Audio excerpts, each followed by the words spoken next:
Hello students, इस video में हम लोग देखते हैं एप्लीकेशन क्या होता है लॉ ऑफ केमिकल इक्विवेलेंस के। हमने देखा था पिछले वीडियो में लॉ ऑफ केमिकल इक्विवेलेंस।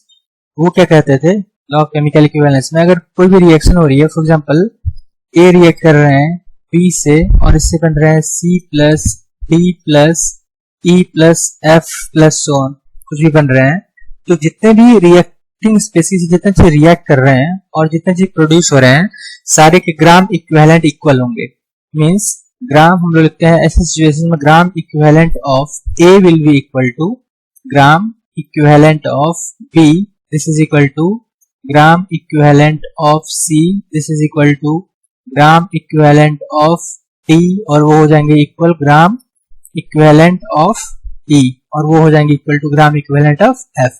हमें सिर्फ इस चीज को समझना है कि कोई भी रिएक्शन है उसमें बहुत सारी चीज रिएक्ट कर रहे हैं और बहुत सारे चीज प्रोड्यूस हो रहे हैं, तो जितने चीज रिएक्ट कर रहे हैं और जितने चीज प्रोड्यूस हो रहे हैं सारे के ग्राम इक्विवेलेंट बराबर होंगे। इसी को यूज करके न्यूमेरिकल्स सॉल्व किए जाएंगे। तो एक चीज में ये ध्यान रखना होगा कि ये होता है लॉ ऑफ केमिकल इक्विवेलेंस। दूसरा चीज हमें ये समझना होगा कि ग्राम इक्विवेलेंट हम लोग कैसे फाइंड करते हैं, वो हमने देखा था। Gram equivalent is equal to, इसके निकालने के दो फॉर्मूला थे। एक तो अगर हमें नंबर ऑफ मोल्स पता है उसको हम लोग मल्टीप्लाई कर देते हैं उसके वैलेंसी फैक्टर का से, और इसी के दूसरे फॉर्मूला थे कि अगर हमें वेट पता है ग्राम में और उसको हम लोग इक्विवेलेंट वेट से डिवाइड करते हैं। तो इन दो फॉर्मूला से हम लोग पता करते हैं कि किसी भी चीज में किसी भी सब्सटेंस में कितने नंबर ऑफ ग्राम इक्विवेलेंट है। ये हमारा फॉर्मूला है number of gram equivalent find करने के। तो ये दो चीज को हमें समझना होगा। तो उसके हेल्प से हम लोग किसी भी केमिकल रिएक्शन में law of chemical equivalence apply कर सकते हैं और न्यूमेरिकल सॉल्व कर सकते हैं। तो अभी हम देखेंगे कि इसमें हम लोग न्यूमेरिकल कैसे सॉल्व करते हैं, इस पे न्यूमेरिकल कैसे आ सकते हैं, कुछ न्यूमेरिकल्स करना है इसमें भी। तो फॉर एग्जांपल एक छोटा सा भी रिएक्शन देखता हूं तो इसमें कैसे ये अप्लाई होता है law of chemical equivalence. For example अगर है H2SO4 रिएक्ट कर रहे हैं NaOH के साथ और इससे हमारे प्रोड्यूस हो रहा है प्रोडक्ट Na2SO4 प्लस H2O। तो अगर इसको हम लोग बैलेंस करें तो बैलेंस करेंगे तो ये किस रेशियो में रिएक्ट करते हैं? ये रिएक्ट करते हैं 1:2 में। अगर ये 1 मोल रिएक्ट करते हैं तो ये 2 मोल रिएक्ट करते हैं, और ये रिएक्ट करते हैं 1:2 में। इसका मतलब कि इसके मोल कितने हुए? अगर इसका मतलब कि इसके 1 मोल रिएक्ट करेंगे तो इसके 2 मोल रिएक्ट करेंगे, और इसके 1 मोल प्रोड्यूस होंगे, इसके 2 मोल प्रोड्यूस होंगे। ठीक है, तो अगर हम लोग वैलेंसी फैक्टर देखें तो H2SO4 का वैलेंसी फैक्टर 2 होगा, क्योंकि H2SO4 को जो हम लोग ऑर्डर में पुट करते हैं तो ये 2 मोल्स ऑफ H+ देते हैं, ये एसिड है, ऑक्सी एसिड है, तो इसके वैलेंसी फैक्टर 2 हो गए। सिमिलरली NaOH कितने वैलेंसी फैक्टर होंगे? NaOH के वैलेंसी फैक्टर 1 होंगे, क्योंकि ये एक बेस है और इसे हम लोग वाटर में डालते हैं तो ये 1 mole of OH minus release करते हैं, इसकी वैलेंसी फैक्टर 1 हो गई। सिमिलरली Na2SO4 है तो Na2SO4 एक सॉल्ट है, इसका बताया था हम लोग निकालने के लिए एन फैक्टर कैसे निकालते हैं। तो ये ब्रेक होंगे 2 moles of Na plus plus SO4 2 minus. तो हमें देखना है चार्ज ऑन केटायन या charge on anion, total charge जो होगा। यहाँ पे एक सोडियम के ऊपर +1 चार्ज है, 2 सोडियम है तो +2 चार्ज, या SO4 के ऊपर -2 चार्ज है, तो मैक्सिमम चार्ज 2 हो गया, उसका मैग्नीट्यूड 2, तो इसकी वैलेंसी फैक्टर 2 हो गई। सिमिलरली वाटर ब्रेक होते हैं, वाटर का वैलेंसी फैक्टर ये ब्रेक होंगे H plus plus OH minus में, तो वैलेंसी फैक्टर 1 हो गया, क्योंकि चार्ज यहाँ पे +1 है, यहाँ पे -1 है, किसी का मैग्नीट्यूड लेंगे 1 होगा। तो इससे हम लोग ग्राम इक्विवेलेंट फाइंड करें इस रिएक्शन के लिए ग्राम इक्विवेलेंट, तो क्या हो जाएगा? ग्राम इक्विवेलेंट का फॉर्मूला होता है number of moles into valency factor. तो यहाँ पे 1 मोल रिएक्ट करते हैं तो इसकी वैलेंसी फैक्टर 2 हो गई, यहाँ पे 2 मोल रिएक्ट करते हैं इसकी वैलेंसी फैक्टर 1 है 2, यहाँ पे 1 मोल रिएक्ट करते हैं इसकी वैलेंसी फैक्टर 2 है, ग्राम इक्विवेलेंट 2, और यहाँ पे 2 मोल रिएक्ट कर रहे हैं और इसकी वैलेंसी फैक्टर 1 है, ग्राम इक्विवेलेंट 2 है। तो हमने देखा कि जितने चीज रिएक्ट कर रहे हैं और जितने चीज प्रोड्यूस हो रहे हैं सारे के number of gram equivalent equal है। तो किसी भी रिएक्शन में यही होगा। यहाँ पे हमने क्या लिया था कि जिस मोल के रेशियो में ये रिएक्ट करते हैं, ये अगर 1 मोल रिएक्ट करते हैं तो ये 2 मोल रिएक्ट करते हैं, तो ये 1 मोल प्रोड्यूस होता है, ये 2 मोल प्रोड्यूस होता है। सारे के वैलेंसी फैक्टर हमने फाइंड किए और दोनों को मल्टीप्लाई किया तो ग्राम इक्विवेलेंट आ गया, क्योंकि इसका फॉर्मूला ये है। तो किसी भी सिंगल स्टेप रिएक्शन में ये होगा, और इसी को यूज करके हम लोग न्यूमेरिकल्स करेंगे। अब कुछ न्यूमेरिकल देखते हैं कि इस पे कैसे न्यूमेरिकल्स आ सकते हैं, क्वेश्चंस कैसे आ सकते हैं। फॉर एग्जांपल एक क्वेश्चन है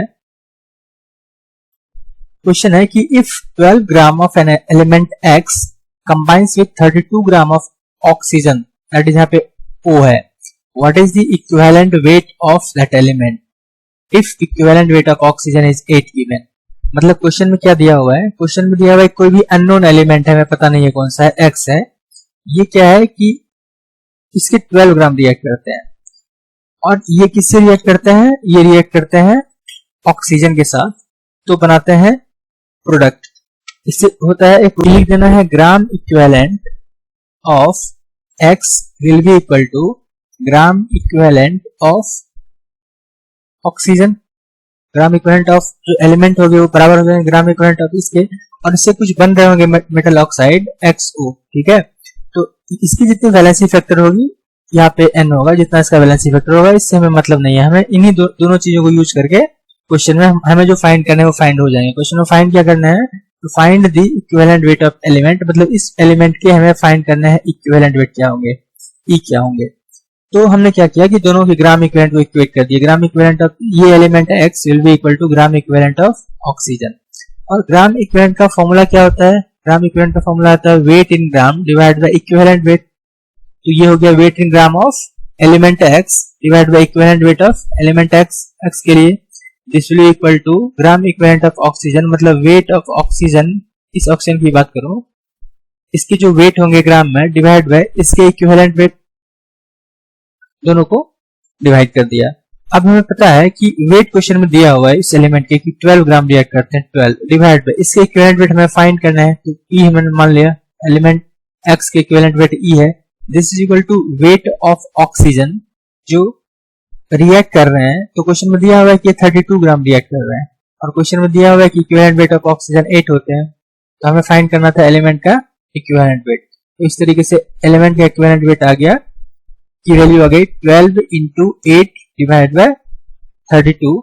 तो इसको हम लोग सॉल्व करेंगे तो 96 बाय 32 आ जाएगा इक्वल टू 3। इससे आगे हमें कि उस एलिमेंट के इक्विवेलेंट वेट कितने थे, 3 थे। तो अगर क्वेश्चन में ऐसा दिया हुआ है तो हमें सिर्फ क्या करना है, ग्राम इक्विवेलेंट इक्वेट कर देना है। और इक्विवेलेंट वेट किसी अननोन चीज का पूछ रहा है, किसी एलिमेंट का या किसी कंपाउंड का भी पूछेगा तो हम इसे फाइंड कर सकते हैं।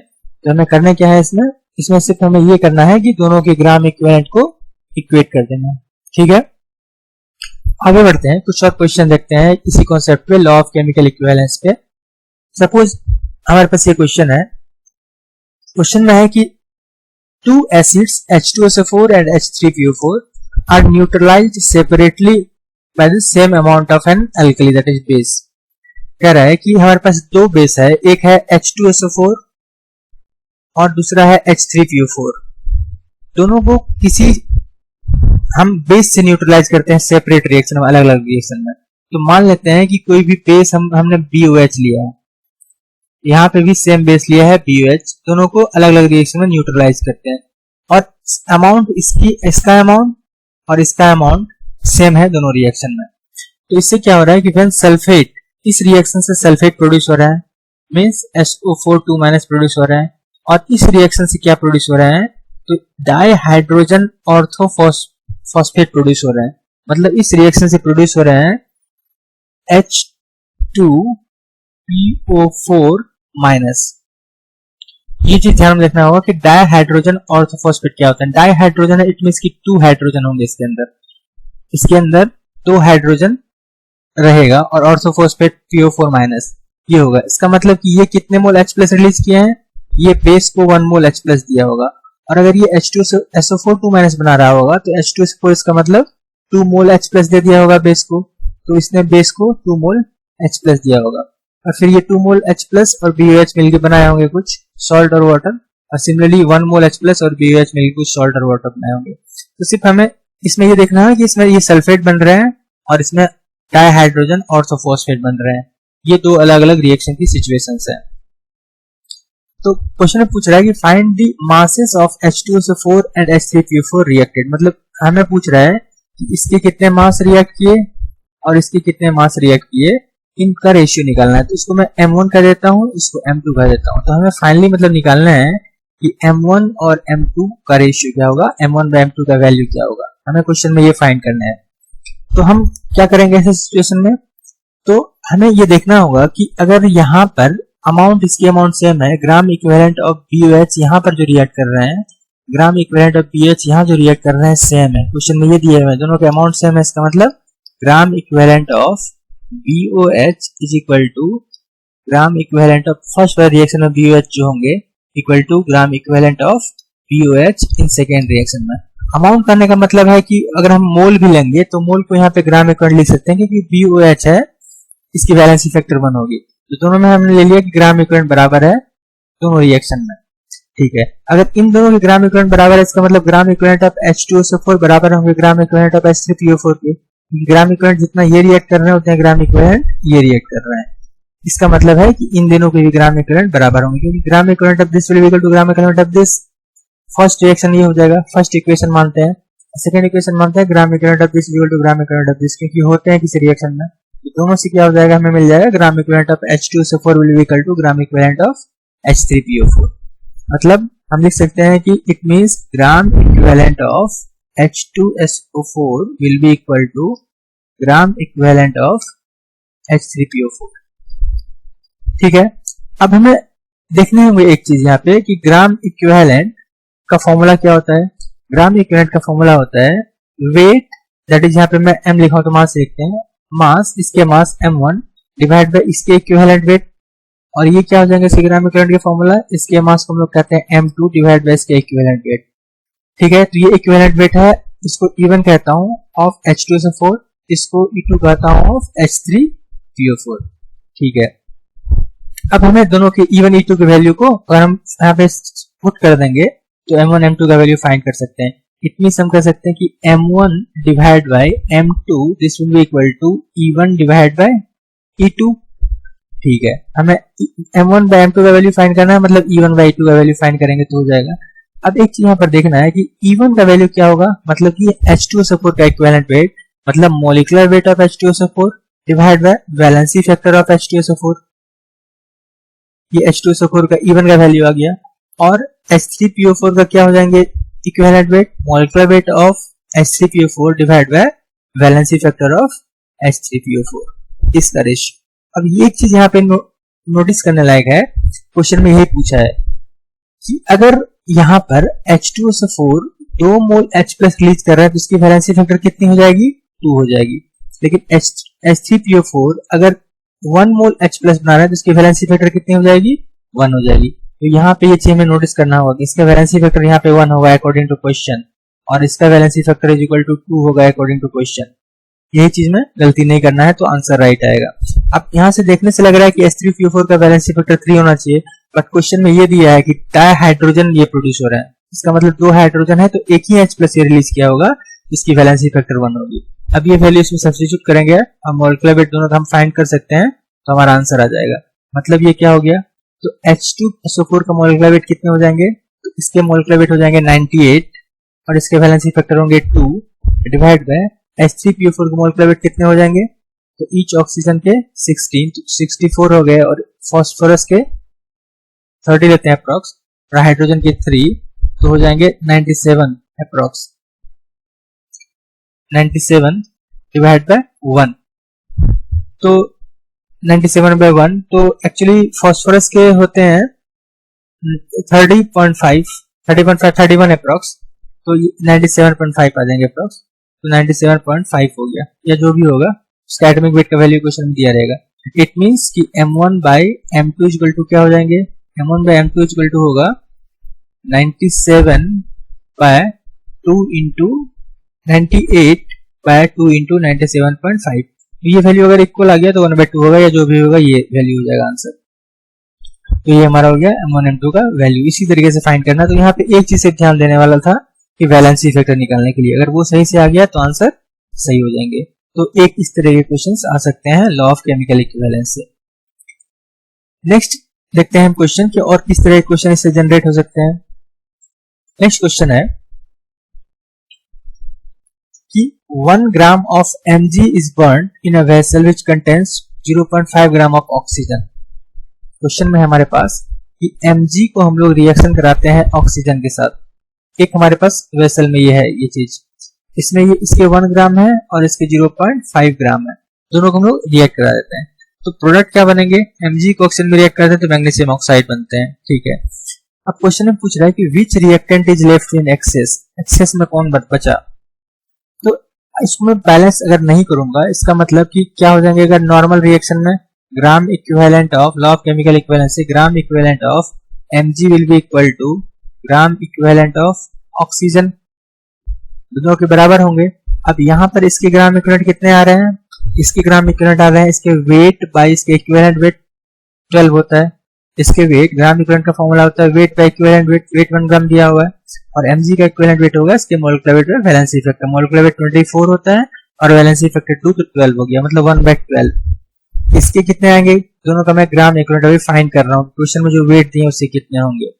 तो इसके ग्राम इक्विवेलेंट कितने हो जाएंगे, इसके वेट 0.5 डिवाइड बाय इसके इक्विवेलेंट वेट O2 के, O2 के इक्विवेलेंट वेट कितने हो जाएंगे, इसके मोलेकुलर वेट है वैलेंसी फैक्टर, मोलेकुलर वेट 32 होता है तो वैलेंसी फैक्टर 2 तो 16, ये आ गया 0.5 डिवाइड बाय 16। तो इस दोनों को अगर मैं सॉल्व करूंगा, इस दोनों को सॉल्व करने से हमारा वैल्यू आएगा इक्विवेलेंट वेट ऑफ ऑक्सीजन का वैल्यू 1/12 का वैल्यू हो जाएगा अप्रॉक्स 0.0833, और इसको सॉल्व करने से हमारा वैल्यू आ जाएगा 0.0625। तो इसके ग्राम इक्विवेलेंट इतने हैं, इसके ग्राम इक्विवेलेंट इतने हैं, बट एक्चुअली क्वेश्चन में होगा क्या कि दोनों के बराबर ग्राम इक्विवेलेंट रिएक्ट करेंगे। इसका मतलब जो कम है वो लिमिटिंग रिएजेंट हो जाएगा, ये देखने से कम लग रहा है तो इसका मतलब ये लिमिटिंग रिएजेंट हो जाएगा, और ये क्या हो जाएंगे, ये हो जाएंगे एक्सेस में हो जाएंगे। इसका मतलब एक्सेस में कौन से हैं, एक्सेस में Mg है। फर्स्ट पार्ट का आंसर हो गया कि Mg एक्सेस में होंगे। सेकंड कह रहा है कि find the mass of access reagent, access reagent के हमें मास फाइंड करना है। सबसे पहले मैं क्या करूंगा कि मास फाइंड करने से पहले हम कहते हैं कि एक्सेस ग्राम इक्विवेलेंट कितना है, excess gram equivalent of Mg equal to कितने हैं, तो कितने हो जाएंगे, दोनों को सबट्रैक्ट कर देंगे 0.0833 0.0625, इसको सॉल्व करने से आ जाएगा 0.0208, इतने ग्राम इक्विवेलेंट एक्सेस आता है। अब हमें इसे कर देना है कि पूछ रहा है कितना मास एक्सेस में है, दैट इज कितने वेट एक्सेस में है। तो हमने फाइंड कर लिया कितने ग्राम इक्विवेलेंट एक्सेस में है, तो ग्राम इक्विवेलेंट का फॉर्मूला क्या होता है, gram equivalent equal to weight by equivalent weight. It means हम लिख सकते हैं कि weight is equal to gram equivalent into equivalent weight. हमें वेट फाइंड करना है तो वेट कितने हो जाएंगे, it means weight is equal to हो जाएंगे ग्राम इक्विवेलेंट इतने एक्सेस में है 0.0208 into equivalent weight of Mg that is 12, इतने ग्राम एक्सेस में रहेगा Mg। सेकेंड पार्ट का आंसर ये हो जाएगा। थर्ड पार्ट क्वेश्चन क्या है कि how many millilitres of 0.25 m H2SO4 will dissolve the residue in the vessel। Third question बहुत इंटरेस्टिंग है। थर्ड पार्ट क्या कह रहा है कि how many millilitres of H2SO4, अब कह रहा है कि H2SO4 लेते हैं जिसका कॉन्सेंट्रेशन 0.25 m है मोलरिटी, और इसके कह रहा है कि वॉल्यूम इज इक्वल टू कितने मिलीलीटर होंगे जो कि डिसॉल्व कर देंगे जो भी रेसिड्यू रहेगा हमारे पास सैंपल में। तो हमारे पास सैंपल में रेसिड्यू क्या रहेगा, तो रेसिड्यू सैंपल में रहेगा जो एक्सेस में बचे हुए हैं Mg, ये कितने ग्राम इक्विवेलेंट एक्सेस में बचे हैं, तो इतने ग्राम बचे हैं। इसको सॉल्व करने से वैल्यू आता है ग्राम इक्विवेलेंट ऑफ एक्सेस वाले चीज का वैल्यू आता है 0.25 ग्राम, मतलब इसके कितने हैं 0.25 ग्राम एक्सेस में है, प्लस और रेसिड्यू हमारे पास क्या है, तो रेसिड्यू में है कि ये तो एक्सेस में है, ऑक्सीजन तो पूरा का पूरा खत्म हो गया क्योंकि ये लिमिटिंग रिएजेंट थे, इसके कितने ग्राम 0.25 ग्राम एक्सेस में बचे रहेंगे, प्लस MgO जो रहेगा वो भी रहेगा हमारे पास सैंपल में जो MgO प्रोड्यूस हुआ है, प्लस MgO बचे रह जाएंगे। MgO कितने ग्राम इक्विवेलेंट होंगे, तो MgO के ग्राम इक्विवेलेंट होंगे जितने लिमिटिंग रिएजेंट है that is 0.0625 gram equivalent Mg के बचे रह जाएंगे। तो अब हमें क्वेश्चन में हमें ये पता चल गया कि H2SO4 का मोलरिटी दिया है, वॉल्यूम फाइंड करना मिलीलीटर में, जो कि रिएक्ट करेंगे Mg के साथ जिसके कि इतने वेट हैं और MgO के साथ जितने इसके कितने ग्राम इक्विवेलेंट है। तो हमें फाइंड कर लेना है इसके वॉल्यूम। तो ऐसे सिचुएशन में हम लोग देखेंगे कि ये जो है दो सेपरेट रिएक्शन होंगे। ये क्या है? दो सेपरेट रिएक्शन होंगे। ऐसा नहीं कि डायरेक्ट रिएक्शन हो जाएगा। मतलब हमारे पास रेसिड्यू में दो चीज है, फर्स्ट पार्ट रेसिड्यू का ये है, सेकेंड पार्ट रेसिड्यू का ये है। मतलब एक रिएक्शन होगा क्या, H2SO4 रिएक्ट करेंगे Mg के साथ, कुछ प्रोडक्ट बनेगा, और सेकेंड रिएक्शन होगा H2SO4 रिएक्ट करेंगे MgO के साथ, कुछ प्रोडक्ट बनेगा। तो दोनों H2SO4 को मिला के, यहाँ और यहाँ को मिला के, इसके जो है हमारे पास, इसका मोलरिटी है 0.25 मोलरिटी, और वॉल्यूम इक्वल टू हमें फाइंड करना है। और इसके हमें वेट दिए हैं Mg के 0.25 ग्राम, और इसके ग्राम इक्विवेलेंट दिए हैं 0.0625। ये है ग्राम इक्विवेलेंट। यहाँ कंफ्यूज नहीं करना, ये ग्राम है वेट है, ये है ग्राम इक्विवेलेंट, दोनों बिल्कुल अलग अलग चीज है।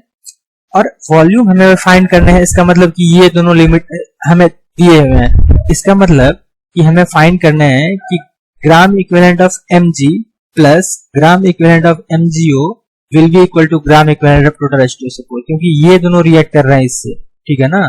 फर्स्ट रिएक्शन में हो जाएगा gram equivalent of H2SO4 equal to gram equivalent of Mg, second reaction में हो जाएगा gram equivalent of H2SO4 equal to gram equivalent of MgO। तो total gram equivalent of H2SO4 क्या हो जाएंगे, gram equivalent of Mg plus gram equivalent of MgO। तो हम लिखेंगे कि total gram equivalent of H2SO4 this will be equal to gram equivalent of Mg plus, क्योंकि दो रिएक्शन है, दो अलग अलग रिएक्शन है, तो हो जाएंगे gram equivalent of Mg plus gram equivalent of MgO, दो अलग रिएक्शन में, ठीक है। तो फर्स्ट रिएक्शन में H2SO4 के कितने ग्राम इक्विवेलेंट हो जाएंगे, तो ग्राम इक्विवेलेंट का फॉर्मूला एक होता है normality into volume in litre, ये भी होते हैं ग्राम इक्विवेलेंट के फॉर्मूला, ये भी नोटिस करना है, ये चीज ध्यान देना है। तो क्वेश्चन में नॉर्मलिटी नहीं दिया है, क्वेश्चन में मोलरिटी दिया है। मोलरिटी कितने दिए हैं H2SO4 के 0.25, तो नॉर्मलिटी होते हैं मोलरिटी इनटू वैलेंसी फैक्टर, ये हो जाएंगे, ये क्या होते हैं, ये होते हैं molarity into valency factor, normality into volume in litre, this will be equal to gram equivalent of Mg plus gram equivalent of MgO, ठीक है। तो अब हमें क्या करना है कि नॉर्मलिटी हम फाइंड कर लेंगे इन दोनों को मल्टीप्लाई करके, मतलब मोलरिटी 0.25 है और H2SO4 की वैलेंसी फैक्टर 2 होगी, क्योंकि एसिड है, ये 2 मोल्स ऑफ H+ रिलीज करेंगे, तो valency factor 2 into volume in litre हमें फाइंड करना है। तो ये क्या हो जाएगा, volume in millilitre divide by 1000, volume in litre होता है normality into volume gram equivalent, but हमें मिलीलीटर में फाइंड करना है, तो जितने भी मिलीलीटर हम फाइंड करेंगे उसको 1000 से डिवाइड करेंगे तो लीटर हो जाएगा, तो हमें ये वैल्यू फाइंड करने हैं, तो इसे मैंने ऐसे कर दिया, is equal to gram equivalent of Mg।